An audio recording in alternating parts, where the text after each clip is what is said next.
Well, welcome back to another episode of Generation to Generation, Bridging the Gap with Rex. And Eva, and we're so excited to have you here with us today. We're talking about one of my favorite people in the world, which is you. You're going to be telling us a little bit about your story, reintroducing yourself for all of our new listeners and for the video, for the podcast. And I'm so excited just to get to hear you because you have an incredible story. Well, I do have an incredible story, and sometimes it's hard to tell, as much as I've told it. You know that I am passionately trying to finish my first book, and we're almost done. We're about 98% through of getting it ready to go back to the editor and then get ready for the layout and the cover design. And just excited about that process, excited for people to be able to read about it. And I've had people for years ask me about, hey, do you have a book? And I've kind of sheepishly, embarrassingly had to say, nah, it's a great story, but I don't have a book. But in You're about about, to. yes, in I think about no later than 60 to 90 days, we're going to have a book available. By the end So of the anyway. year. Yep. Yeah, Well, by the end of summer, actually, I really. think by the end of the summer, we're going to have it. I think by the end of August is the current projection. So anyway, just kind of reintroducing us, the podcast, our stories. Can't wait for you to tell your story on the next episode. But my story, I tend to break into four quarters. I read a book in 1995 called Halftime. It was by a guy named Bob Buford, and that book impacted my life tremendously. Matter of fact, it's the first book outside of the Bible. Halftime had an incredible lasting impact on the way I see the world, on the way I think about my life, about timelines, everything. And there have been some that have kind of added to that over the years. But I had a parachute. It's kind of interesting. I had a parachute accident in 1995, the same year that Halftime was released. And so I was recovering from that accident when that book came out. And it just kind of helped me put my life in perspective. But obviously, people know, football fans, America's a big football country. He used the football analogy that we get two halves to our life. First half, second time, and halftime, around the time you're 40 years old, you should go through this adjustment period where you're looking at what you've learned the first 40 years of your life, and then you should be making the halftime adjustments. Hey, what do we want the rest of our life to look like, and how do we plot that path forward? And so, again, it made a big impact on me, and Bob Buford died. I can't remember what year he did, but when I saw it, I think it was maybe 2017, I went back and calculated, well, how many quarters did Bob Buford get? He didn't know. But how many quarters did he get within the two halves? And he got roughly 20 years a quarter. So for me, as a 65-year-old, I am in the opening minutes of the fourth quarter. I just frame my life that way, and I think it's helpful. I hope the fourth quarter is a long, long quarter. You and I have talked about that, but again, it just helps me frame my life. So the first quarter for me was tragedy. It was extreme tragedy. Um, I lived in Memphis, Tennessee. I was born to a single mother. She had a hard time making ends meet, and we actually lived across the street from Elvis in My friends Graceland. think that's the coolest thing ever because I have a lot of friends who are big Elvis fans, and they think you're like the coolest person ever for growing up across the street from Graceland. And I'm like, mm. Okay, well, what for those that are familiar with the kind of historic landmark that Graceland is now across the street and kind of in both directions, they've turned that into a Elvis visitor center. And there's a big museum there, a lot of souvenir shops. The Lisa Marie aircraft, his personal Which is private really funny. aircraft. Yeah, which is really funny about well, I don't know this for a fact, but I think roughly where the Lisa Marie aircraft currently sits, that used to be a trailer park, a low income trailer park, and that's where my mother and I lived. And I've got a lot of memories from just being down the street, so to speak, from Graceland across the street and then down just a little bit. But the Gridiron Cafe, I always got to give a shout out to the Gridiron Cafe. It was just this little hole in the wall restaurant on the very end of a strip mall, and it's still there. You and Mom and I have visited. It's now called, what is the name of that place? I don't remember. I think it's Big Bill's Barbecue is the Yeah. name of it. It's in the book. But oh my gosh, I was like a kid in a candy You store were. when we went back to that little hole in the wall Made place you a grilled because I cheese. had these cool memories of just sitting on the bar. They had these little spin around bar stools, and I would sit on those bar stools for hours. And anyway, it was a big deal for Mom to buy me a grilled cheese sandwich and a root beer. That was a big deal back then. And but she had a hard time making ends meet. We moved in with my grandparents, and that's where the story really kind of turns bad. All three of the adults that I lived with, they died within a 2.5 year period. The first year, actually my grandmother was first. She got killed in a head-on car accident. And then roughly at the end of that year, it may have even been 6 months later, my grandfather died of a heart attack. And then a year and a half later, my mother died of cancer. So again, in about a 2.5 year period, the three adults that I lived with died, and it rocked my world. It would anybody. I was 5 years old, so from the period of 5 to 7 is when that happened, and it just made me withdraw. I just, kind of just turned inward, and I'm like, hey, don't touch me. Don't tell me you love me. Just leave me alone. I'm trying to figure this out. And it was, some people say traumatic. I'm very careful in the words that we use. A kid that's abused, that's traumatic. I had tragedy. That's the word I prefer to use. It was extremely tragic. But that's where the story turns. My grandmother's baby sister wasn't much older than my mother. And she and her husband adopted me, and I moved to a little farm town in Wynne, Arkansas. Shout out to Wynne, Arkansas. Go Hogs, go Red Wolves. Love my home state.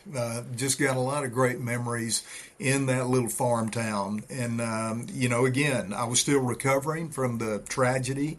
I was very withdrawn. I was very shy. I was just trying to figure life out. But I had some great friendships in that town. And my mom and dad, my adopted mom and dad, began to nurse me back to health. And it's nothing but a good news story from that point on. So that's kind of the first quarter. And at the end of the first quarter, going into the second, I went off to college, and college was an extremely good experience for me. I pledged the fraternity, loved that experience. I was the student government president at Arkansas State, and got a national award, went to the White House, ate lunch with a sitting president. It was just unbelievable, my college experience. And so joined the Army right out of college, spent 22 years on active duty, and had a parachute accident during that time that really changed my life. It's where I had a true encounter with Jesus Christ. It changed my life. And it's in the book. It's in the book. And it's a phenomenal story. Not going to go into that on the podcast, but so much that I've learned through that accident. I made a complete total recovery, which is miraculous. I've still run a couple of miles 3 times a week. I do 50 push-ups, 50 sit-ups every day. I had a broken back from that injury, at least a crushed back, and split my pelvic girdle completely apart. I broke my hip in 2 places. And so to continue to do what I do physically really is miraculous. And I'm so grateful to God for just the life that He's given me, either with you, with your mother, with our friends, with our church family. I just can't believe that my life has turned out like it has with the just I'm going to call it abrasive, the abrasive manner in which my life started from that point to this point. I get up every day and I'm like, you have got to be kidding me. This is amazing. And so I've just had a good life. But the parachute accident really did change me. And it's the title of my book. It's called Free Fall because maybe you haven't had a parachute not open, but I guarantee you, every person listening to this podcast, you've had a free fall in life. And I can guarantee you, an actual physical free fall, it is the most disconcerting feeling you could ever have in your life. When you know that the ground is coming and there's not a lot you can do about it, you're running out of options. It is disconcerting. That's the best word I can use for it.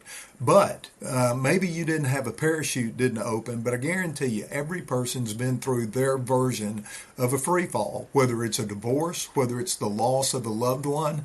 Could have been unexpected. It could have been sudden. You could have gone through a financial catastrophe. You could have gone through some type of addiction. Every person's been through some type of physical, spiritual, emotional, or mental free fall. And that's what the book's about. Hey, how do we get back on our feet? How do we regain our balance after we've had a free fall? And so for me, that was through the person of Jesus Christ, a personal relationship. And that's been fantastic now for 30 years. I've been in church all my life, but I'm not talking about being in church. I'm talking about a relationship with a living Savior. And that's really the third quarter for me. I had a great second quarter finishing out. Then the third quarter, after 22 years in the Army, I've spent 10 years with a large commercial construction company as a financial analyst, and then I've had the privilege to be on the church staff as a pastor for the last 10 years. So I love my life. It is awesome. I have a great wife that I've been married to for 33 years this month, and then I have a phenomenal daughter that hosts a podcast with, that co-host a podcast with me. And so all that to say, life is incredible. 4 syllables, incredible. So we left off at second quarter, right? So that's what, finishing your Army career, all of that. Well, what's now? Because you just said you've entered the first couple minutes of your fourth quarter. So what happened during the third quarter? We've talked about your upbringing. We've talked about, what shaped you. What was that turning point in your life, that free fall, and what did you do after that? How did you get from where you were then to where you are now? Well, I went very quickly through that. The third quarter for me was really the 10 years at the construction firm. And that was a godsend for me, really. I try not to drop names on our podcast, but hey, shout out Cadell Construction in Montgomery, Alabama. They were a godsend for me because they operate their business very much like the military. They're very structured. They have a set of policies and procedures in the way that they operate their business, and that was very familiar to me. But they also operate their business as a small family business, and I felt like I had been there my whole life from the minute I walked in the door. They were just my people, and even though some of them had been in the company for almost 20 years plus, they treated me like I had been there with them that whole 20 years. And so it was just a phenomenal experience. And, in terms of your life story, when I left the military, I wanted to do something else. Sometimes I debate whether I should have stayed in the military longer than I did. I just felt like it was time to move on to the next chapter. And I don't have a lot of regrets in my life, Eva, but I do feel like I left potential on the table. And I don't have a lot of fears in life, but I heard a movie line one time that stuck with me. And the opening line of the movie, somebody was interviewing a young woman, and they said, "What's your greatest fear?" And she said, "Unrealized potential." And I'm like, I think it's one of the best things I've ever heard. That's a fear for me. And not fear in the way that, you walk around fearful and concerned about it, but fear in the recognition that, hey, you don't want to leave things on the table. Well, I'm trying to teach you in this moment, and this is for everybody on the podcast. Hey, don't leave unrealized potential on the table. And I felt like I did that by leaving the military at 22 years. And so I do regret that to a degree because I think there was more in me. I think there was more leadership for me to offer. And so you have to evaluate that in hindsight. And so anyway, that was the transition to the construction company. But I loved my time at the construction company because they challenged me. They taught me new things. And my point in talking about that was if I was going to get out of the military, I wanted to do something totally different and not, not to, I'm trying to look for the word, to negate, minimize in any way those people that do choose to transition out of the military and stay in the defense sector. We truly need that. I honor your service and what you're doing. There's a lot of folks that do that, and I think that works for them. But for me, I don't know, Eva, maybe it was even a part of me that wanted to prove that I could do something besides the military. I've always been an achievement-driven person. So I knew I could achieve in the military. I did that, but I thought, well, you've never really been in the civilian sector. Can you make it in a civilian job? Can you make that transition and be successful in something that's 180 degrees out from what you were doing in the military? So Cadell Construction gave me the opportunity to do that. And if they know this, everybody at that company knows this. If it hadn't been for my next opportunity, I would still be at Cadell Construction because I love that company and those people so much. But the next opportunity came along, and that was being a pastor on a church staff. And at heart, I knew that's where I was ultimately supposed to be because as a young person, I really felt called to be a pastor, to be in full-time ministry. But my dad was a pastor, and he was so big. The dude was bigger than life and set such an incredible example. I just felt like there's no way I can live up to that. I can't be him. I can't talk like him. I can't do a sermon like him. I can't be a pastor like him. Those are traditional lies that the enemy tells people. They always try, or the enemy tries to get us to compare our worst with someone else's best. It's called the comparison game. You know that. And I played that. We've talked about it, and I played that with my dad. I played the comparison game, and I let the enemy talk me out of my calling for years. And I think God had, I don't think, I know, God had a specific path for me because as a pastor, I feel much more equipped because I did spend so much time in the workplace. I spent 22 years on active duty. I jumped out of airplanes. I've been in combat. I've been in a boardroom. I've looked at financial statements. I had the privilege to manage the cost projections for $1 billion worth of construction projects. That's a B, not an M, a billion with a B. And that it was a great company that had a huge international footprint. And they taught me a lot. They taught me about a lot about business, a lot about contracts, a lot about negotiations, estimates, the whole thing. And a great experience. But again, I knew I was called to be a pastor. But my experience in the U.S. Army and with Cadell Construction prepared me exceptionally well to deal with people as a pastor. So that's kind of the third quarter. And then now I am trying to finish well and make a difference in people's lives. And that's what our podcast is about. We're just looking to help a few people. We're not looking for a platform. We're not looking to be social media influencers, but people that are having a challenge talking to each other, whether it's family members, whether it's a son and a dad, or a daughter and a dad, or maybe a dad and a mom, whatever the case is. We just believe that the reason we started this is to help people have authentic conversation across the generations. Yeah. That's my story. That's your story. It's an incredible story.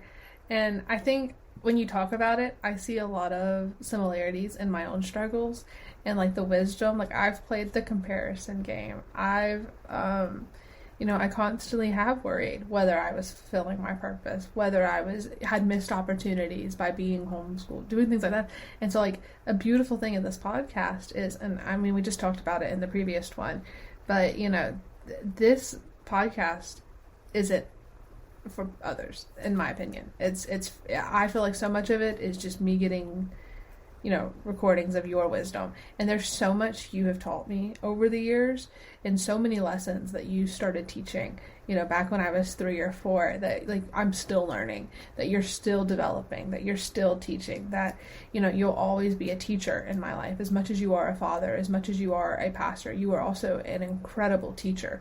And I think something that has come from your years of experience, from being in the military, from teaching ROTC, from having, all of these tragedies, from working in construction, is you are an incredible teacher. You know how to communicate with people well, you love people well, and you are one of the greatest teachers in my life. You are a father, and then you are my teacher, because there are so many lessons that I have learned, and while they're not the same circumstances, the principles and values of them don't change. And I think that's something we've also talked about a lot is, the circumstances may change in these lessons, but the principles and values of them do not. And that's something that can be seen back for thousands of years. Being Christians and obviously believing in the absolute truth of the Bible, the circumstances may change, but the absolute truth and the values don't.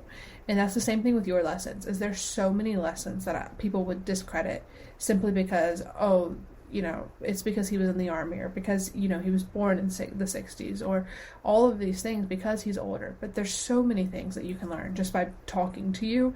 And I think that's why you have such an incredible influence in my generation, in younger people's lives, is because you know how to teach these lessons because you've lived them.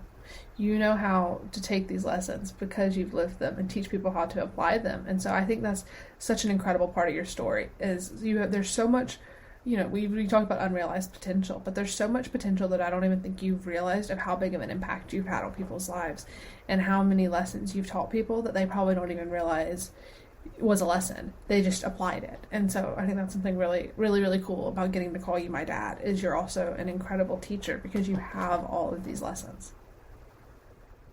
Love you. You're amazing, and you're hired for my publicist.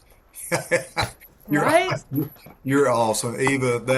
I can't. I don't even know how to respond to that because again, you and I have we have a unique relationship, and my dad and I had a unique relationship, and that's our heart for every parent that's listening to this, and every teenager or young person. You can have a good relationship with the people in your life, but it does require transparency, honesty. We've got to be authentic with each other. We've got to be genuine, and we've got to realize that, you know what, I'm so grateful that you think I'm such a great teacher, Eva. But part of being a great teacher is realizing that you don't know it all. And Yeah. the older that I have grown, I like to call it well seasoned. I am not getting older. I am just well seasoned at this point in my life. I'm teaching right now. The older you get, the more you're going to realize how much you don't know. Yeah. Because you begin to evaluate your wisdom not in comparison to other people, but in comparison to God. And I relate so much to Job in the last few chapters of the book of Job. Job says, I had heard about you, but now I've seen you with my own eyes, and I despise myself. That's a pretty harsh narrative, but what Job is saying is, hey, I thought I knew you. I thought I knew about you. But now I've had a personal conversation with you, and now that I have seen you and I truly know you, what Job is saying is, I know how little that I truly know Yeah. about life, about others, about this whole thing that you created, God. And the older we get, the more seasoned we get, I think we begin to step into that realm that, yeah, I've had a lot of great life experience, and you just said it. You can't teach what you haven't lived. And so that's the advantage that those of us that are more well seasoned have.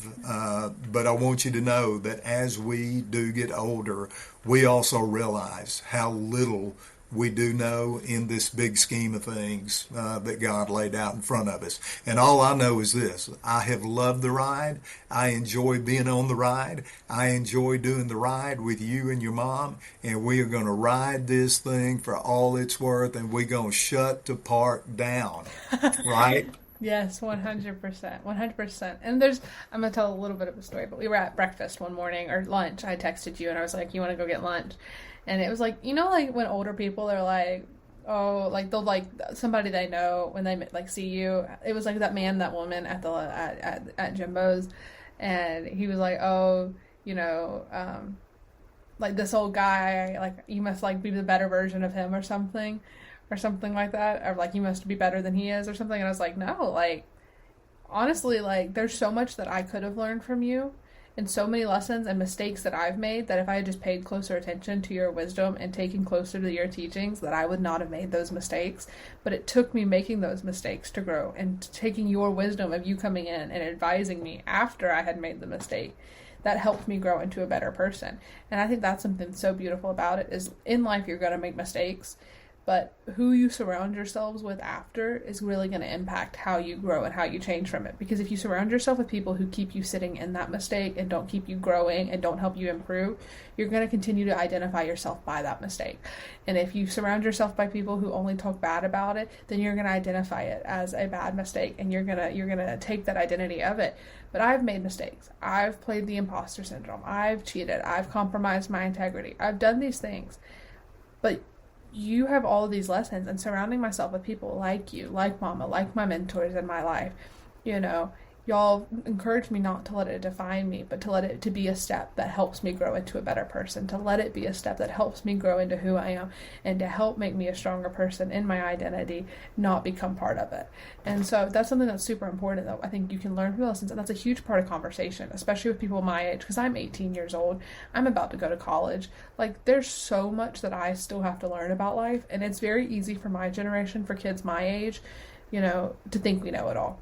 Because we have the knowledge of the world in the palm of our hands, it's very easy for us to believe we know it all. But we don't, because there's a lot that can't be taught from a TikTok video or from a YouTube video or from ChatGPT, because it comes from people who have actually lived it and who have learned it. And if we don't learn how to communicate with them, history is going to repeat itself, and we're going to make those same mistakes, and we're not going to surround ourselves with people who can help us move past it. And so that's what's so important about your story and about your lesson, is the people that surround themselves with you around you, they're going so much farther because you've made so many mistakes, which is valid. We all make mistakes, but you've made mistakes, and you can say, here's how you can get past it. Don't let this define you. Don't let this become a part of you. You have a greater purpose. You have a greater plan, and here's the potential that you don't see that I see in you. And so that's something that's super important. And that's what generation to generation communicating it is when, as somebody who's 18, when I talk to kids younger than me, they look up to me. My words matter. My stories matter, because I'm the one that's closest in age to them, that in 10 years they're going to be doing the exact same thing I'm doing. Whereas when I'm talking to people 10 years older than me, their words matter to me, because they're 10 years away from where I am now. They've gone past it. They've moved past it. They've learned through those experiences. And so if we don't communicate with people outside of our bubble, outside of our world, and outside of our sphere, we're bound to make countless mistakes. And that's what's so important about it, is being comfortable, being uncomfortable, asking questions, and knowing that your words matter. And that's something that I've learned from you. Well, I think it's great, Eva. And good leaders ask great questions. And so let's just keep asking them of each other. There's so many things I wish I would have. I asked my dad, a lot of questions, but in hindsight, there are so many things that I wish I would have asked him when he was around. And, it's one of those things you just don't know. Yeah. But there are numerous times that something will come up and I'm like, wow, I would really love to know what my dad would have thought about that and how he would have answered that question. But that's one of the cool things that you and I have in this podcast and in this moment, is that we get to ask questions. Yep. And so anyway, it's been, I think this is a wrap on this episode, but it has been so much fun hanging out with you. Love it. And again, regardless, the tag, regardless of what happens, let's always be able to talk from From generation to to generation. generation. We got to get the lag Well, time. yeah. It's a little bit off. We may have to break it up some, you know. But if you like what we talk about, if you like our stories, you can follow us on Facebook at Generation to Generation. You can follow us on Instagram at G2G_podcast. We're on YouTube now. You can watch our podcast, these recordings. It's called Generation to Generation. You can email us. On YouTube now. We're on YouTube. Whoop. And if you go to our podcast, there should be a button that says, like, you have questions or feedback, text us. Send us, it's like called fan mail on our side of things.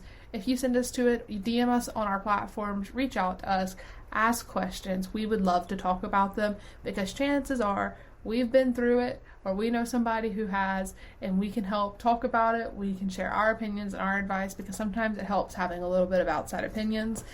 And so just reach out to us. We run out of topics all the time, and you probably have some things going on, and so we would love to hear from you. Absolutely.